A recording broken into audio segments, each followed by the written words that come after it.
Hi, this machine is my experiment at building a hollow chisel mortiser out of wood. I started with one of these drill press hollow chisel mortiser kits. I had to cut the bracket for this kit apart so that I could fit a hand drill into it. I mounted my chisel holder with this part cut out on a piece of plywood, and it actually sticks into the plywood a little bit here so that it can push up against the plywood, because you need to apply an awful lot of force when you're hollow chisel mortising. And then on these blocks here, I mount my hand drill, and there's another block here that attaches it securely in place. And then I can put my chisel in here, and that lines up exactly with the chuck, and it's one of these older style keyed chucks, so I can get in here and tighten that up with the key. The chisel holder and drill are attached to this piece of plywood, which has got these rails attached to here, which makes a sliding dovetail, and it slides on this part here. This whole drill and chisel and dovetail assembly attaches to a stand here. This is actually part of my joint strength test, and then I just fasten it on here with a bar clamp. The whole thing is an experiment, so I didn't really want to build a dedicated stand for it.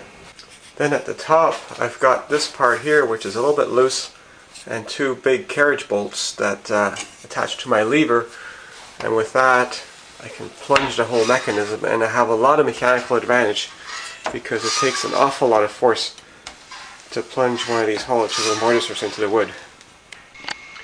Unfortunately, with this cheap drill, it's a hammer drill, and even with the hammer function turned off, this drill chuck will actually move into the drill a little bit when I'm mortising, so I have to actually leave an extra little bit of slack on the bottom of my chisel, because these hollow chisel mortising chisels, the drill that goes into here is not meant to rub against the actual chisel itself. It needs to protrude, and I need to protrude it an extra little bit so that when the wood pushes it up, it still doesn't ram into the chisel.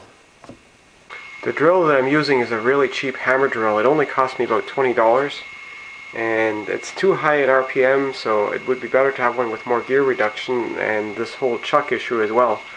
But other than that, it's about right. To get the right kind of drill, there's a DeWalt drill that would be perfect, but that costs $150. And brand new cheap hollow chisel mortiser only costs $200. So it really doesn't make much sense to spend a lot of money trying to build a cheap hollow chisel mortiser if you can buy one for that little money.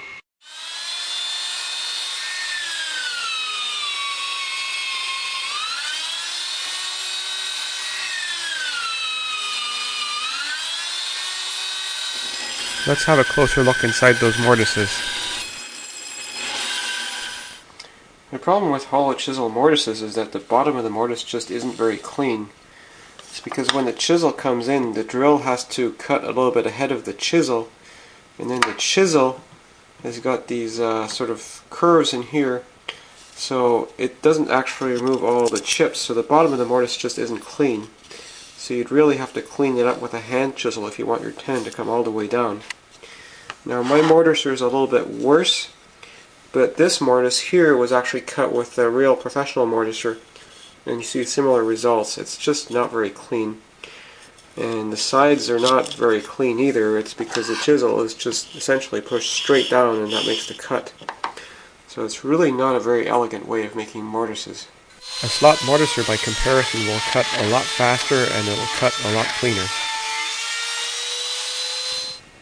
So overall, I don't think it really makes that much sense to build your own hollow chisel mortiser, especially when you consider how cheap you can buy those.